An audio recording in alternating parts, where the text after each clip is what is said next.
His ways are unimaginable. ஒரு குக்கிராமத்தில் முகாமிட்டிருந்த மகானை தரிசிக்க ஒரு மிராசுதாரரும் அவரது உதவியாளரும் வந்திருந்தனர். வந்த பக்தர்கள் அனைவரிடமும் அன்பொழுக பேசி அருள் செய்யும் கருணை தெய்வம் காஞ்சி மாமுனி அன்று வித்தியாசமாக உடன் வந்த உதவியாளரிடம் மட்டுமே கொள்ளை பேச்சு பேசினார். அழைத்து வந்த எஜமானரை ஒரு வார்த்தை கூட விசாரிக்கவில்லை. இது மிராசுதாரருக்கு வருத்தமாக இருந்தது.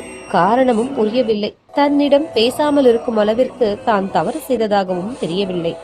எனினும் யார் காரணம் கேட்க முடியும்? வருத்தம் வாட்டவே விடைபெற்று சென்றார்.